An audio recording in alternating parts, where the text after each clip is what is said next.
Hi, this is Zena Harris. And I'm Mark Rabin. Welcome to the tie-in.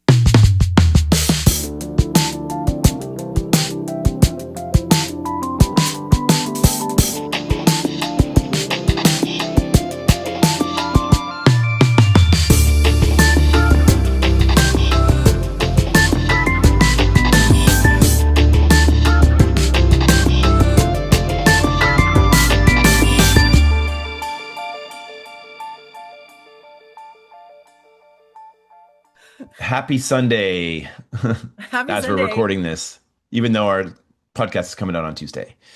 We're getting it in. That's Yeah, something. exactly. Exactly. Just another glorious mid-August weekend. It was torrential downpour here on Friday in Vancouver. And then it was like, okay, weekend is off because Oh, Vancouverites are very fickle when it comes to rain. uh-huh. But then the weekend came back in full Oh, force. yeah, Yeah. And yeah. it's just gorgeous out. And You know, you just never Hmm. know what you're gonna get these days. Yeah. Yeah, well, I went on Thursday to Philadelphia and I went up to a client meeting in Williamsport, Pennsylvania. Nice. And yeah, so got to drive through the countryside of Pennsylvania, like totally lovely, rolling hills and farms and all sorts of stuff. So Mhm. like it's idyllic and had a fabulous time at this event. Um, and just like such a great host, first of all. I really appreciate working with this client. So open and supportive of the work and really wants to see good stuff, so and Yeah, just wants to show everything and just I love it. anyway, like, breath of fresh air. And had a terrific time, and it really kind of rekindled my love of operations because I just love it. Get shit So done. yeah, and it's like orderly and people are doing things and everybody's gonna roll and people are doing and you just kind of make it all work. It's like an orchestrated, Yeah, like dance. It's like everything's flowing and then you see it on TV. Wow, yeah, so lovely, so cool. So that's great. mhm. Oh, I love it. It was not Yeah, raining. summertime. Yeah, It was not raining. It was hot and sunny. exactly. Yeah, that's fun. And on my end, I'm like literally on the last stretch here of packing and prepping for going to Burning Man. Oh And yeah. yeah, just pretty damn excited. And yeah, I'm camping with the Solar Punks crew, and it's pretty damn exciting. Like I said, I've said it probably prior to this thing. They're doing one of the largest utility scale mobile microgrid deployments ever done on Playa. Cool. And yeah, they're just like top kudos to those folks. Hopefully I get to track them down and get an interview What do you mean with track them. them down? Are you like staying with We'll be them camping with like them, in the but I mean camp? like maybe like pin them down, I should say. Pin. Maybe pin Okay. them down and get a few minutes for an interview. There's a lot of moving parts, but Yeah. it's going to be amazing. Um, and we're also camped beside Mayan Warrior, so which is a huge iconic art car and camp at Burning Man, and we're powering the whole camp. Cool. So yeah, so it's gonna be something, and I will report back. And just like getting ready for Burning Man for all those burners out there listening, I mean, they know, but there's no end to like lists upon lists upon lists, and you have like redundancy, everything you need like doubles of, or something happens that you need to have the extra stuff on hand ready to go, but everybody shows up with way too much of everything. And Hmm. so it's a pretty funny thing, but leading up to it, it's just a lot of moving parts. And then there's the Yeah. drive, right? And then there's a time on playa, and then there's the decompression. You've got set up and tear down. So it's just like it's a crazy undertaking. Yeah. So so when you say camping, is this like camper camping or tent camping? Everything, Everything? Okay.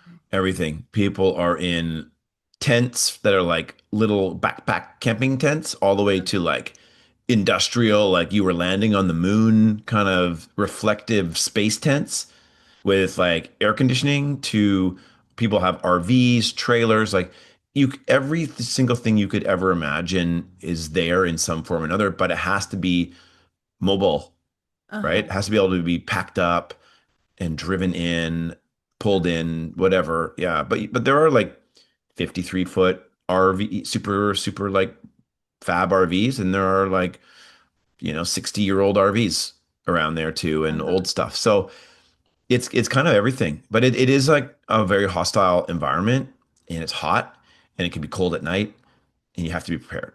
Hmm. Also, like water. There's no. It's easier to find like a drink of alcohol or some other type of drink than finding water, right? Because you have to bring in your own water. You've got to Oh be yeah. really like on it. Electrolytes. I've learned that lesson the hard way. As cheesy as it is, you really need to drink electrolytes, right? A lot of them because you're just it's so dry and you're just like sweating all the time, and you can get like quickly get a headache or get heat stroke. Hmm. So like little things like that, but you need all the food prep. Like everything's going. Once you're there, you're there. Yeah. For So it's like how long do you stay? well, the event itself is basically 7 days. Okay, and you stay the Yeah. whole time. On the bookends, yeah, when the bookends, the whole thing's about 10 days. Okay. And then, it depends if you're doing setup, right? Like we've got a big camp operation, so there's going to be quite a bit of setup and tear Uh-huh. down. So, it's like 2, 3 weeks of time to really get it dialed in. And then there's the decompression afterwards. So it's the thing. Like it's wild.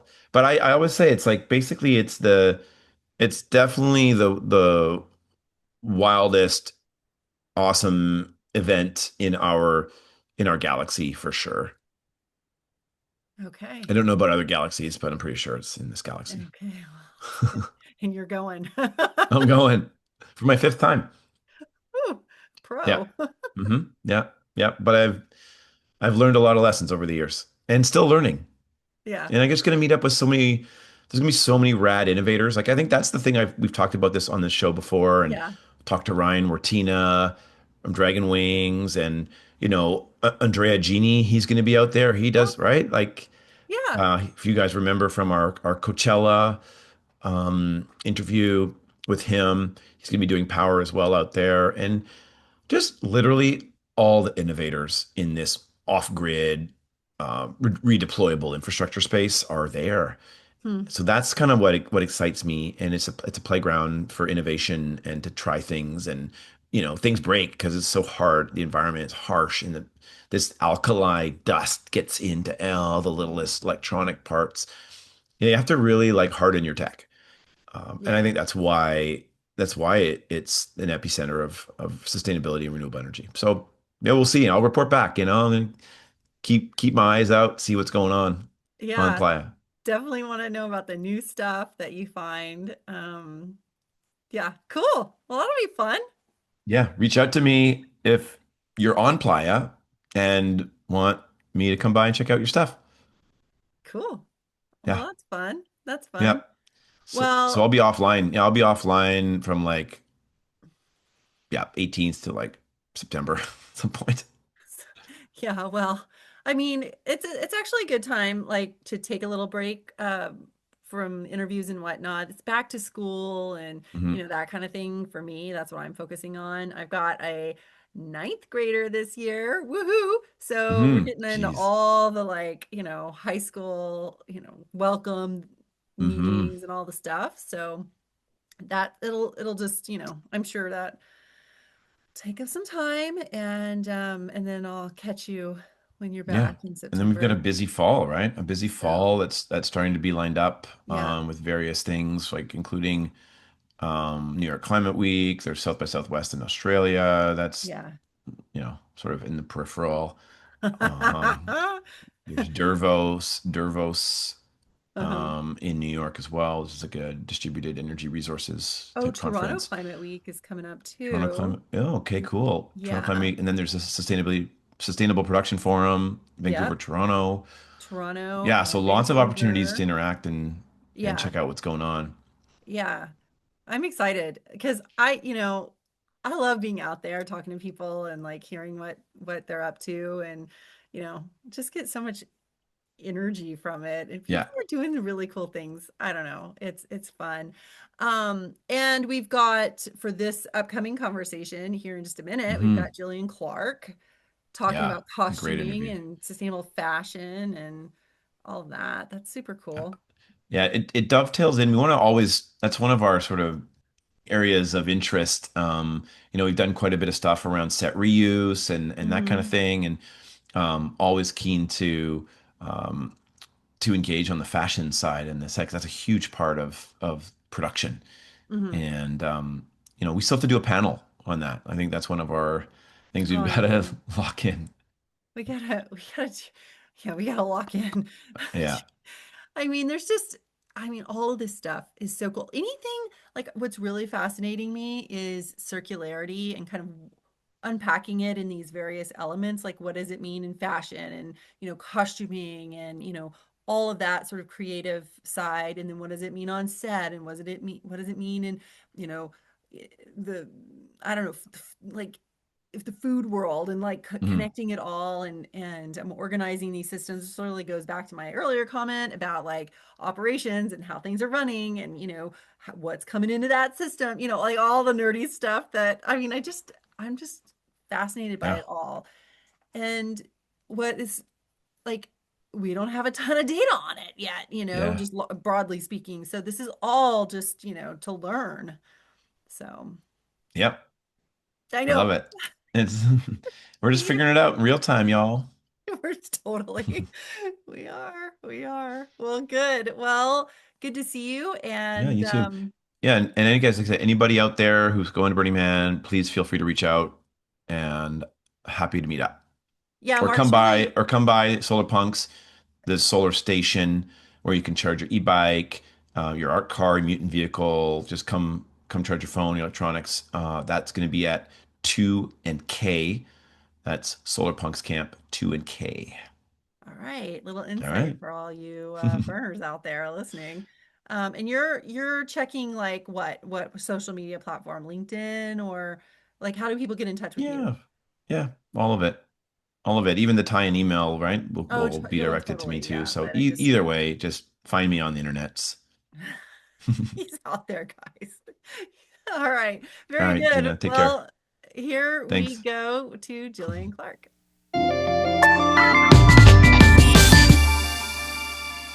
Today, we are speaking with Jillian Clark. Jillian, welcome to the tie-in.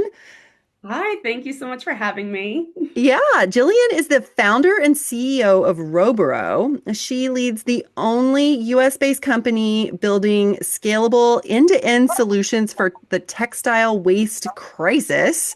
That's cool. You are a fashion consultant, a product developer, costume designer for television, commercial, and film, and a member of Local 705 Motion Picture Costumers. Wow. Very Yes. cool. Hi, And Jillian. thank you. Yes, it's a long laundry list. Yeah.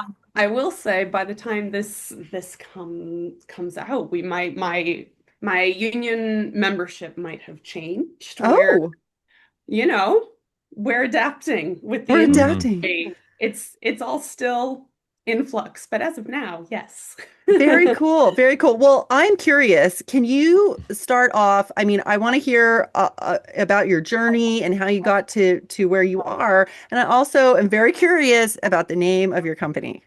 Yeah. So, Roboro. So yes. roboro is a Latin word, and Okay. it means to give physical or moral strength to or to reinforce. Oh, It was a long process deciding on that name, and there was a very specific brief for it. I wanted a word that sounded like a sound. It wasn't necessarily a very clear word. It wasn't necessarily easy to pronounce. Previously, the company had been called MeWe Clothing Brand. okay. The idea of thinking of we instead of me. And what happened naturally is people turned MeWe into a verb. Can you MeWe my jeans? Can you MeWe my shirt? Can you MeWe? Oh. And I loved that. People did it on their own. So Yeah. when in 2019 we rebranded the company for various reasons, that was the thing. It was like, I want something that can maintain that. Can you Roboro my jeans? Can you? And so we did a lot of research. We tested out different words. I also liked that it was confusing to say and people had to repeat it. Is it Roboro? Roboro? Roboro? Roboro? I wanted to say it a couple times so it like Yeah. stuck with people. So it was a whole very strategic um creative exploration to come up with a name because we weren't starting from scratch. I was starting from a brand that I had already had for 2 years. So I was trying Okay. to not lose that momentum and Hmm. maintain the audience and the values that were still behind it, but I had to change the name. Yeah. So Yeah. yeah, Okay. Very Yeah. cool. So, story behind Roboro. okay. That's awesome. That's awesome. Can can you give us maybe just for listeners a little bit of background to start on how you got to where you are today? Yeah, absolutely. So I joke career number one, I was a ballet dancer. Oh, From ballet, I discovered theater and costume design. And from costume design, that's I was working in theater in Boston. I PA'd on a TV show that came through, and honestly, the pay was better and they fed me. So I was easily convinced and persuaded to Los Angeles. Also, being from Boston, I was done with winter for a little while yeah. and landed in LA where I stayed for 10 years. I worked in as a costume designer, as an on-set costumer. And then started my company in 2017.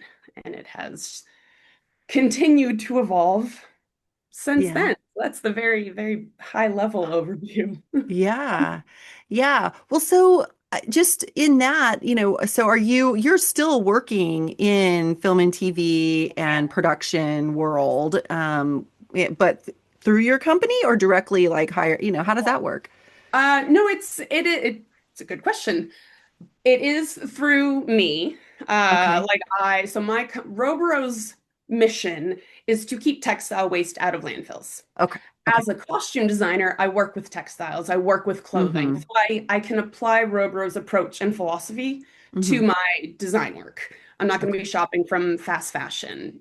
I'm when I'm prepping and designing a show, I'm going to be keeping things like wrap in mind and Mm-hmm. returns. So it's just a slight change in the status quo of how costume designers approach Mm-hmm. our work because there are so many challenges. The costume department is very reliant on the fashion industry, and the fashion industry is very wasteful. You Mm-hmm. can't you can't not engage with fast fashion as a costume. You can, but it's very difficult and it's very expensive. So it's a give and take. You have to find a way. And that's really where Roboro came from. It was my work as a costume designer and working within the costume department and realizing that I was one of the biggest contributors to fast fashion as a Hmm. costume designer. Okay. Yeah. That led me, I was like, I need to almost to just help my work better align with my values. Mm-hmm. I started MeWe clothing brand, making upcycled one-of-a-kind products out of textile waste. I knew how to design, I knew how to make patterns and cut and sew. I was passionate about it. I was knowledgeable. I'm a storyteller. And so Mm-hmm. that it was really just like a creative outlet when it first started. And now, 9 years later, the balance has kind of shifted where I still do production work, but I'm much more selective in the work that I take. And Roboro has become more not just the driving force and the passion, there's more job security. So Yeah. it's been an Hmm. interesting transition of just my career, my income, my own security. Mm-hmm. Oh And man. I yeah, have several questions it's the coming out of whole that. yeah. It's been a wild ride. Yeah. Just a question on circular economy though. So Yeah. you're kind of playing in that world, which is very top of mind. And also obviously textile waste. We keep hearing about all the waste that goes to, I think is it Ghana or wherever around the world. Mhm. Um, Yeah.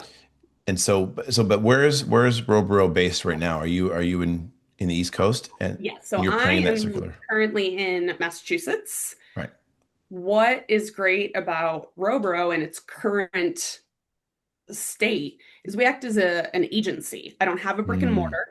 I was physically tied to Los Angeles, for some time, just in the like textile waste takes a lot of space.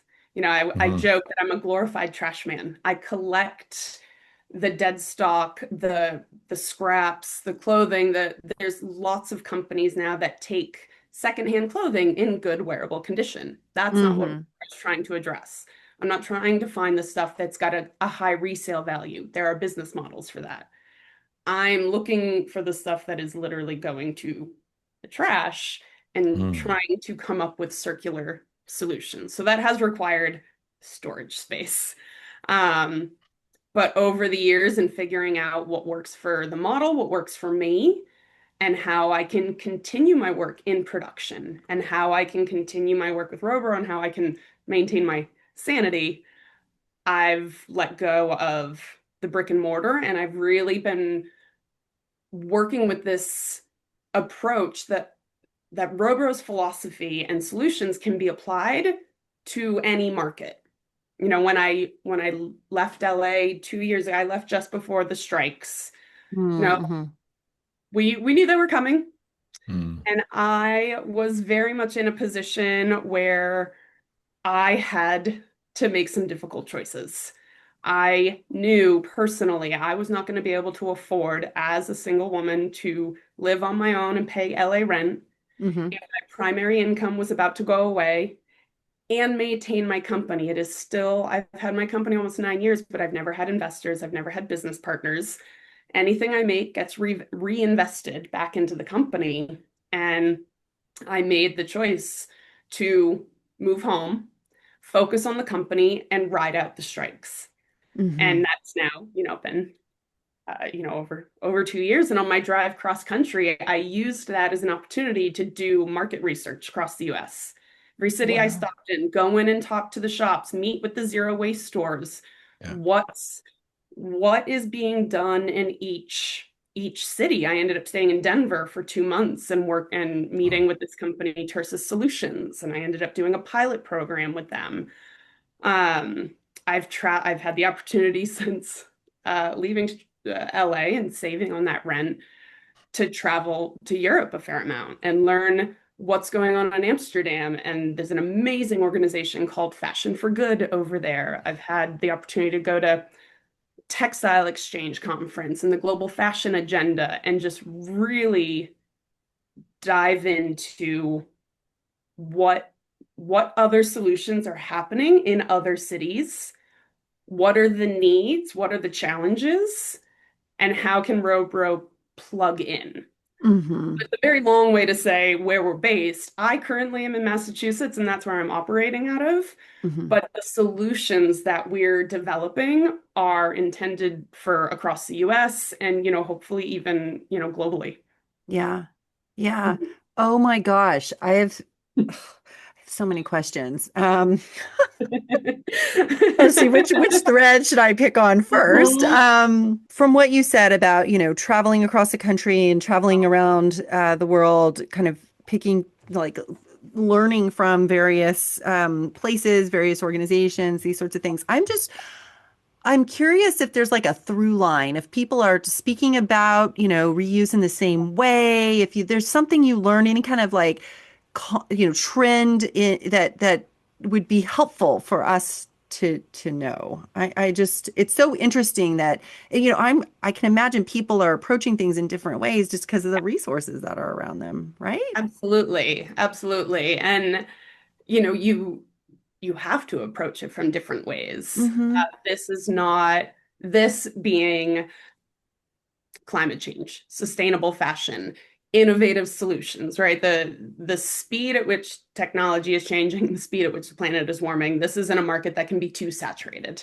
Right. So I love learning from people that are thinking about it in a different way, that have, the knowledge and skill sets that I don't have. Mm-hmm. Um, and it's something that's even helped me in moments where maybe my imposter syndrome takes over and I feel like I don't belong in this room. I'm not an engineer. I'm not a scientist. I'm a costume designer. I joke, I'm like, I work in colors and emotions. How am I going to impact? But it's having all of those different approaches in the same room and Yeah. spitballing ideas. Oh, I hadn't thought about it that way. And then it's that diversity of thinking and diversity of Mm-hmm. approach and innovation that I think is going to make an impact, make a difference, come up with Yeah. solutions that are going to have, real systemic change. So, in the rebrand from MeWe clothing brand to Roboro, our phrase, I know I needed a North Star, is end textile waste. And that is like my goal. That's because there's so many ways that I could approach it. I have to keep it focused again for my own sanity. There are lots of companies that are approaching, how do we recycle synthetic materials? And now, Right. because of that, there are companies popping up of how do we catch the microplastics that are produced from recycled, Right. synthetic materials. Mm-hmm. It's a whole different process when it's natural fibers.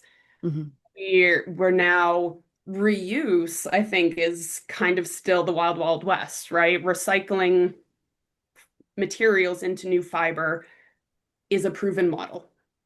It's not perfected. We're not doing it at scale, but it is something Mm-hmm. that has been done. Reuse at scale. When I first started the company, upcycling was still kind of taboo. It was kind of dirty. I had to convince people to like care about garment workers. Now, Catherine Martin, like costume designer, who I have just always looked up to. She's works with Baz Luhrmann, is doing upcycled designs for Miu Miu. Like it's now Wow. Yeah. luxury. Like Coach has Coachtopia. That taboo is going away, and the brands with the platform and the following and the price tag are able to figure out how to scale the manufacturing in a way that wasn't happening 8 years ago. Wow. Yeah. So That's that's fast. That's fast right. fashion in a different way. We can follow the model. We just have to, you have to make it profitable. That's Yeah. that's the bottom line. Yeah. If it makes someone money, we will figure out a way to do it. And so that I don't know if Yeah. that answers your question of like the different ways that you're approaching it. It's just I think we have to have all those different ways. It's the only way things are going to happen at any sort of speed to make any sort of impact. Yeah. It's a great point. Great point. Yeah. And customers will have to want it as well. I mean, at the end of the day, right? I mean, it has to appeal aesthetically Right. or the values based of the product organization. Mm-hmm. Yep. Um, yeah. And that, I think ultimately that is going to be much slower and has proven to be much slower to change than the actual production. Because as soon as the consumer demand is there, as soon as you go to a factory with the check, they'll do whatever needs to be done to get the order. The Mm-hmm. hardest thing is to prove that the consumer wants it. And what I love, and this is a lot of what I bring to not a lot of, this is what inspired me to get into costume design was the you can tell what's going on in the state of the world based on what people are wearing. Yeah. And I grew up in the time, like, 2008 was when fast fashion really popped off because that's when the economy collapsed. Yeah. Suddenly you look at restaurants and affordable foods like macaroni and cheese and deviled eggs became very trendy. It's a reflection of the economy collapsing. And now the turn away from fast fashion is a reflection of the climate crisis. We're recognizing, Mm-hmm. consumers are recognizing. We're also, it's a very uncertain time. We know Mm-hmm. textile waste is an issue. I feel like personal style is making a comeback. Thrifting has become cool, not only because artists like Chapel Roan are sharing how she loves thrifting and how she can find unique one-of-a-kind pieces that no one else is wearing, but it's also attainable to her fans. Mm-hmm. That it is not only is it cool and stylish, it's something that they can independently acquire on their own. So that's helping make secondhand cool again, make thrifting cool again. I'm seeing like patchwork and like mending and like visible mending, making like a return of personal style. And I think that's really exciting for me because I always wanted to be the girl that had like the Abercrombie and Fitch in high Hmm. school, but like my family couldn't afford that, so I didn't. So I like leaned into having a more of like a quirky style, and I love that the quirky style is making a comeback and it's cool. It's like not quirky, Totally. Oh man, I right? hear ya. I have this wonderful consignment shop down the street from my house that I can walk to, and the farmers market is kind of right near it, and whatever you go, and it's like a day to like go to the farmers market and stop by the consignment shop, and like, ooh, it's got cool stuff. Like I am like this is kind of a fun project of mine is to find cool stuff. I love that. Yeah, yeah, It's a I don't, treasure hunt. it is a I, treasure hunt. but I don't think thrifting's been out that I've much, been doing it for years. right? I mean, Yeah. maybe in some groups, but I feel like it's been, yeah, I don't know. I don't, is that I'm struggling with that one a little bit just because like, I mean, I live Yeah. in a part of town where there's like, yeah, rows of thrift shops here on Main Street. So they Yep. always seem super slammed and busy, but I guess it's just the general buying public is now more interested in thrift shops. Is that? Yeah. 100%. I mean, I've always enjoyed thrifting, but when Hmm. I first started Roboro, one of the services that I would offer, and I would do this often with my friend, like a lot of my friends and people would reach out, people who hated thrifting, but Mm, wanted to because it was sustainable. They're Right. overwhelmed. They don't like the smell. It's right. dirty, especially like post-COVID, where everyone's like, oh, it's worn. Is it clean? Is it, people have lots of reasons for not Yeah. wanting to go thrifting. Mm. I've never been that Yeah. person, Yeah. but I can Yeah. understand, and that's just since, I moved to LA in 2013. I was thrifting when I lived in Boston. Before then, I was thrilled to get to LA and suddenly had these amazing thrift stores. Hmm. But Yeah. again, like I said, that's still fairly recent history. Go back to when I was in, high school, the way teenagers consumed clothing. Like I worked at the local mall, like the Lindt chocolate store, but the cool thing to do was to go to Limited Too and American Eagle and Yeah. Abercrombie and Fitch. Like malls are dead now. So that Hmm. if you're zooming back even more, 2008, the economy collapses, the rise of fast fashion, go back before that. I still have like an American Eagle shirt from when I was in high school. It's in amazing condition because manufacturing was totally different then. Like I've since moved Hmm. home, have reacquired some of my high school clothes. Thankfully, I amazingly still fit into, but I'm keeping them now because they're better quality than Uh-huh. anything I could buy new from the same brand now. No. Yeah, that's so So it's interesting. just like how that human behavior, how we consume clothing is so slow to change. So like it's awesome to hear that that strip of thrift stores is always packed. I love that. I Hmm. wonder, had you gone back to like 2008, would that have Hmm. been the case? Yeah. That's so Uh, interesting. Hmm. I'm curious, like, so if we're taking it into production, if I'm curious, we talked about the general public kind of into the idea of, consignment and thrifting and these sorts of things. How does what do you feel like the vibe is in production world? I've always felt like, and I've been on lots of sets and whatnot and talked to lots of crew members and all, but I always felt like the costume department was really keen on reuse and whatnot, just because I would always see warehouses of like all of these clothes and you could go pull from them and they would get shipped to a production or whatever. Is that the case, or do you feel that that vibe kind of holds, or do you see it a different way because you're in the thick of it? so you're absolutely right. There are huge rental houses. And that Mhm. is one of the many places costumers and costume designers pull from.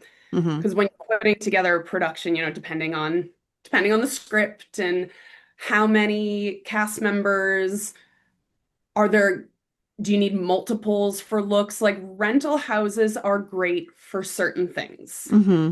And I love to pull from rental houses. When I was in LA, I would try to pull as often as possible.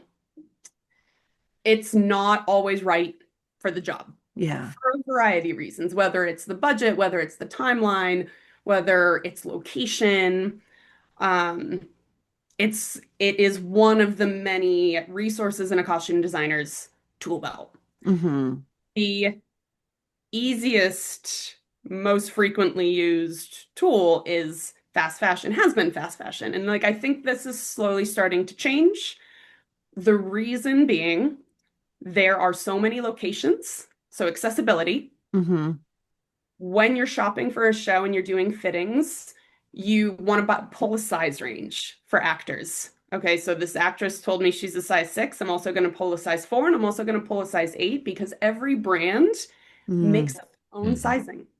Just because, and that's not because the actress doesn't know, their sizes or their, measurements are off. It's from the brand level. It's not Hmm. consistent. So you get a size range so that when you're in the fitting, you have everything you need, and then you go back and you return everything you're not using. So a Hmm. lot of these are online orders. You can go to a store in person and you can buy a lot. And the stores in LA and some of the stores in New York have something called studio services, and they'll work with costumers who, they know the specifics of they're going to pull a lot and they're going to return most of it. Hmm. A lot of the shopping is done online. A lot of the shopping is done from Amazon. What's fast? What's cheap? What has free returns? Right. And we all know now what happens with online returns, largely. They just go Mhm. straight to the landfill. Yeah.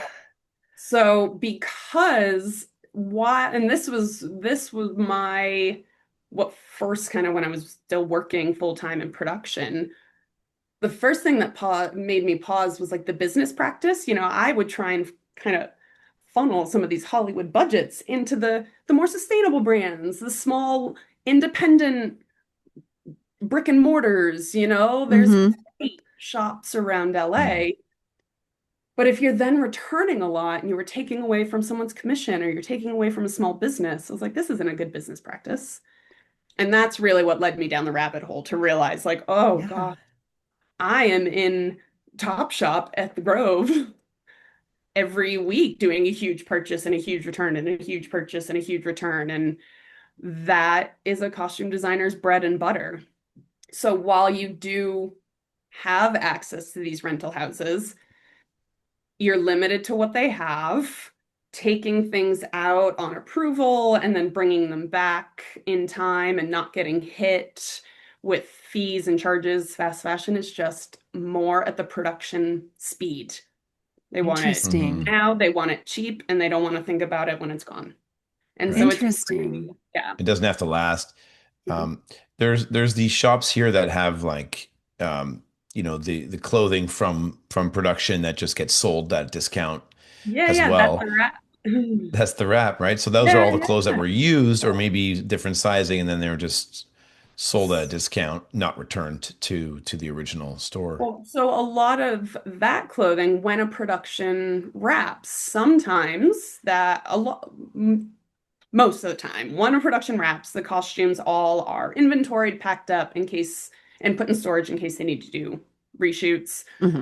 A lot of it goes back to these rental houses, gets donated to rental houses. Like there is a lot of reuse. That's a Wrap is a store that productions can donate to. Mm. There's now Homeboy Threads in Hmm. play, and they've started taking in donations, like large volume donations. So, and that's what I was saying earlier, in that there are businesses now that are taking the gently worn clothing Yeah. and finding resale for it, Yeah. which is great. That in itself is new and it is becoming more common practice. Yeah. Roboro's real my like mission is it's still not addressing the consumption level. Yeah. Right. Hmm. it's great on the back end, the end of life, we're now aware, okay, we need to be more conscious of online returns. We need to be more conscious of where we're investing this money, Hmm. especially with everything that's going on in Hollywood and the tax credits in different states of if we have this tax credit money, why let's support the businesses and the fashion brands in the state, in the city that Yeah. we're spending this money. Well, that's interesting. And I think this kind of you mentioned earlier, but I think it also brings up this word adaptation because I feel like there's been um a lot of opportunity in the industry over, like you said, the last, I don't know, 8 years or so to, with clothing, consumerism changing and focus changing to reuse and, thrifting and maybe the industry responding to some of that or not, because they have to, um, buy online and then, send back because that's easy because they, timelines are tight. Like all of these things start to stack up and then we're sort of adapting as we go Yeah. to these various pressures. And, so I'm curious, how do you see that? Are people like are costumers like getting together more and more and talking about this? Is there more resistance to certain things or not? Like how do you see it? Yeah, no. I there absolutely. Absolutely. This is a topic of conversation. I mean, it's our industry. There's often a divide between costume and fashion, but Mm, more and more we're seeing, costume designers dip into fashion and fashion designers and stylists dip into production. So that bridge is mhm. built. And thankfully there are conversations happening. While it is very progressive in some ways, it is very, very slow to change and adapt in others. And so I was really excited actually to speak with some personal friends, some costumers recently who were looking for ways to keep their work. They're like, we want to get, one particular dear friend called. She's got these amazing commercial opportunities. It was in January, the fires were happening. It's like, I'm grateful to be working. The commercials, the companies that they are for are big global corporate companies, and my city is still on fire. How can I do this work and support these companies that are Gosh. potentially contributing to this? But it is my security, right? Like I was saying, this is also my income, and I still love my work. How do I do this in a way? And so we had a 2 hour phone call and went back and forth of like, how close are you with the producer? Are they going to be aligned with your values? Can you go to them with this, or is there a way we have to get creative where you don't have to go to them and you can do it and they don't even notice, right? There's green washing. We all know the term green washing, but Yes. Yeah. less people are aware of green hushing. We don't have to talk about it. We don't have to highlight it. Yeah. What are some simple things? And the biggest one was returns. Don't shop online. Like Mhm. if you're going to my biggest thing that for personally is when I'm pulling for a shoot, standard practice is often to show up with lots and lots and lots of options. Especially if it's a commercial, you've got the brand, you've got the client, you've got the agency, you've got the director and the creative director, and everyone wants to have an opinion. So you pull lots and lots and lots of options. Hmm. That means all of that has to be returned. It's going to be a combination of online, in-store, rental houses. That's driving around LA. That's time. That's gas. That's shipping. Yeah. Instead of 3 racks of options, show up with 1 rack of options. Get really, really clear on what the agency wants, what the director wants, what the actor size is, and prep. I think in Adam's interview, he talked a lot about in production design that prep is really crucial if you want to be more intentional with Hmm. whatever it is you're doing. If you have the time to show up with 1 rack of options, but they're really solid options, it is that slowing the consumption. It is managing the expectations. And these options, maybe now we have the freedom to get better quality, maybe items that were made locally in Los Angeles. We've got a great Hmm. fashion district that we could be sourcing from. Yeah.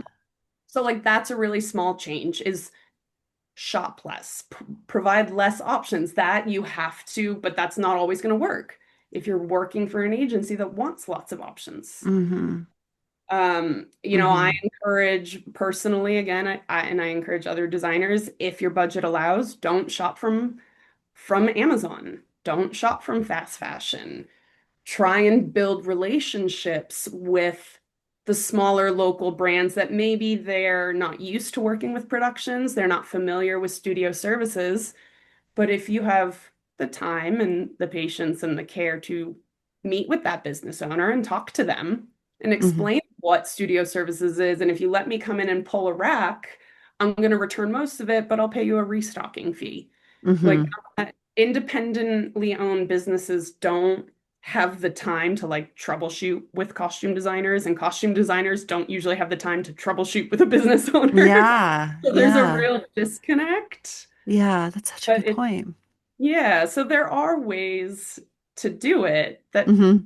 doesn't have to, like, you don't even have to let the producers know if you don't want to. If you Hmm. want to have a bigger impact, you can let them know, but it is small incremental changes. Yeah. And Because you're support in the control of community. your, Yeah. yeah, you're in Hmm? control of your department and how you're sourcing and, like that kind of thing. You can Yeah, choose to support the local community, as Mark said. as long as you're executing the vision and you're staying within your budget, Mm-hmm.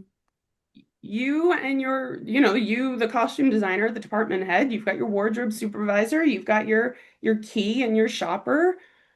You get to choose what kind of department you want to run, but you do have to be conscious of it is not, you are part of a collaborative effort. You are Right. still the costume department. You still have to work with, the writers. And if they're writing in a gag and they need 10 multiples of that costume, they need 10 multiples of that costume. And that might mean you have to shop fast fashion, or you've got to make it custom, or you've Mm-hmm. sourced a vintage perfect item that have to replicate. Yeah. Yeah. So you really are beholden to the script. So you've got to really get creative and figure out where am I going to make choices Yeah. that align with my values. I, That's I, awesome. Yeah. I have a quick sort of like side thought. Well, just what percentage of clothes are actually custom made then for productions? Ooh, I don't know if I could Or, give you a or how percentage. often is it? But yeah, Very often. it is. Very, Very Okay. So often. they're making Okay. very often. everything from scratch. They're designing it. If Um, you're doing anything time period, I mean, there are lots yeah. of rental options, but like anything time period and of a certain budget, Mm-hmm. right? Yeah. Yeah. Um, you're not, if the director has like a very, very specific vision, it Mm-hmm. is going to be more cost efficient and time efficient to just make it custom than to go out and search all edges of the world to try and find something on the market. So Yeah. it is a case by case basis. A question that it kind of is, I don't know, like a lot of times I feel like sometimes ideas or feelings or allure drives how we do things. So for example, I've just, what I'm thinking of is, you know, when folks are working in Hollywood, there's an allure of, we've got to do it this way, or we've got to kind of conform to this idea of Hollywood and this, what how do you think about that? Do you feel a pool of like, wanting to do a certain thing because of the idea of Hollywood? Or what do you think the idea of Hollywood is? How does that affect people? It's such a that's such a good question. Um, yeah, there to what you were saying, like the allure and the emotion, because Mm-hmm. really Hollywood, well, of course it's a city and it's a, Sure. vibrant, diverse city. It is also an idea. It is Yeah. also an industry. It's a business. Yeah. It's a business, you know, and an industry founded by creatives.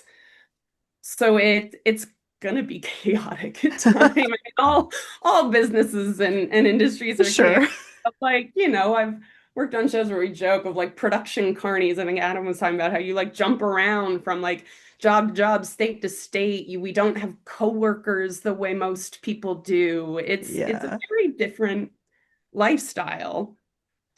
But the idea and the concept of telling stories, entertainment, self-expression, it's a I often describe it as one of the US's biggest exports. I don't know if this is true. I just say this anecdotally, but again, I've been fortunate to live overseas and to travel a lot and, have a lot of close friends that live in other countries. And so this is an anecdote I have kind of tested out in other countries. It's like everywhere in the world, people grow up listening to an American accent. And I Hmm. think a lot of America and a lot of Hollywood doesn't realize the power of that and the impact of that. Even if they don't understand the language, they grow up hearing that accent.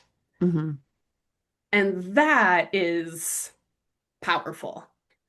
And if, as a costume designer, I'm seeing, shows like Mad Men partner with brands like Banana Republic and do a crossover of like, well, if we have this amazing reach and this amazing impact where we're using the kind of that impact for the low-hanging fruit of clothing brand partnerships, couldn't we also use that impact, that global reach in more powerful ways? It connects with people emotionally. And to impact human behavior, you have to connect with people on an emotional level. And we're seeing, and I believed in like the positive of using business for good. Hollywood is a business. We can use Hollywood for good. Mhm. That's the long and short of what I am trying to say. And that's not an approach everyone who works in the industry has. Some people, Hmm. and that's okay. And Hmm. this is saying earlier in that you have to have a diversity of people in the room. Some people are just in the industry to tell amazing stories. Some people love just like the action and the shot and the camera. And I think Hollywood needs all of those people to be passionate about their very specific thing Hmm.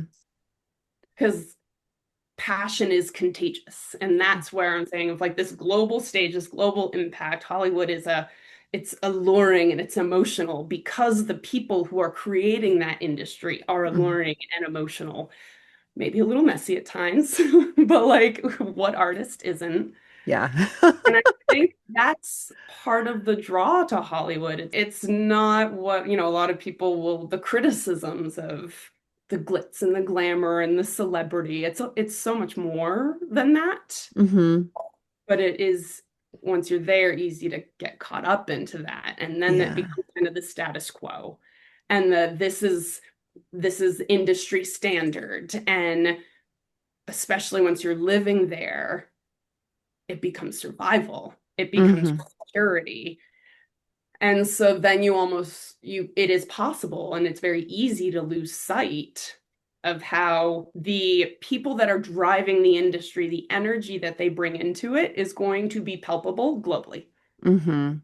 Um, that's how I look at Hollywood. Oh man, I think we're gonna have Yeah. to have another podcast session on this because I would love to dig in more on it, to be honest. So we'll I'm have to. sure there's a more concise way to try and like say Uh, what I was trying to express, but like, yeah, yeah, it's an emotional industry, and I think that's beautiful. Mhm. totally. Oh my gosh, I love it. I love it.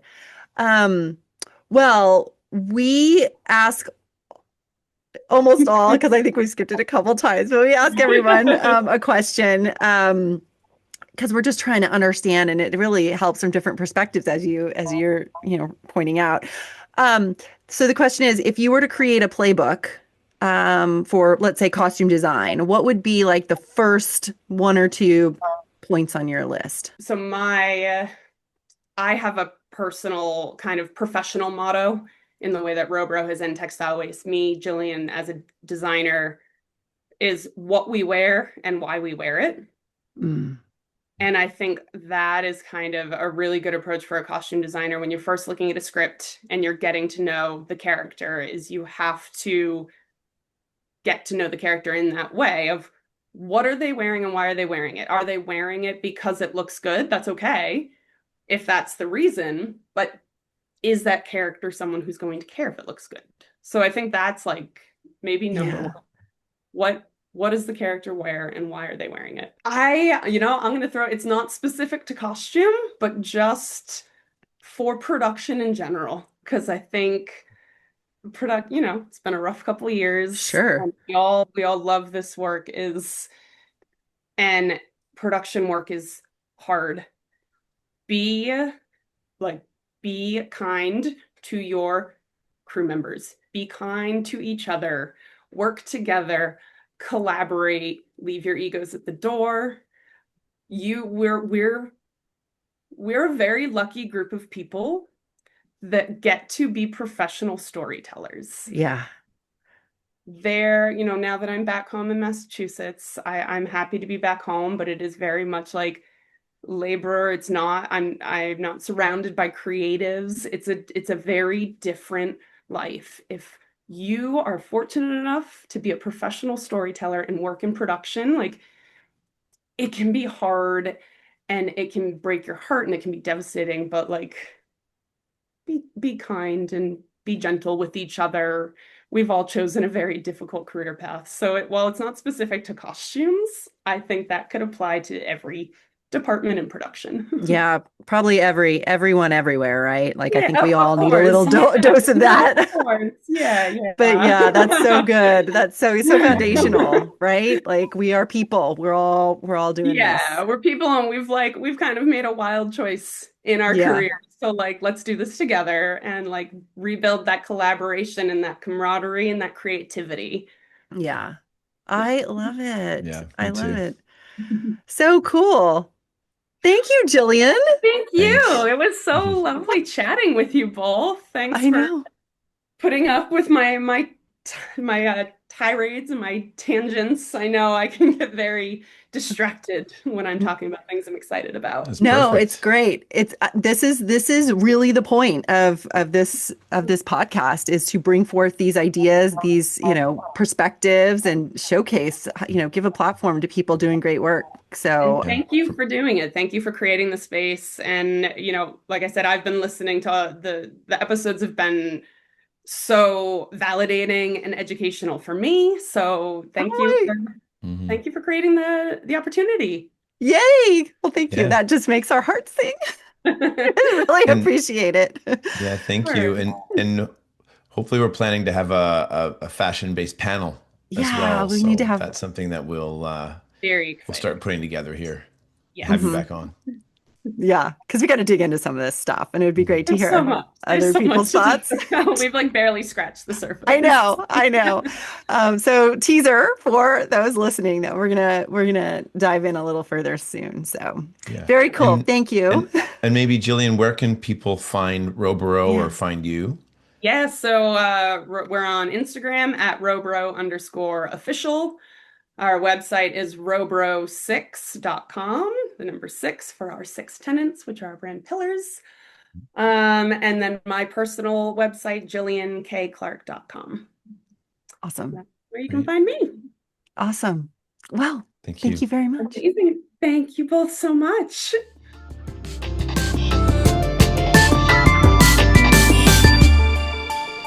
Our designer is Aaliyah Kane. Music is by Peter Chapman. Social media is by Picnic Social. Our producer is Colin Miller.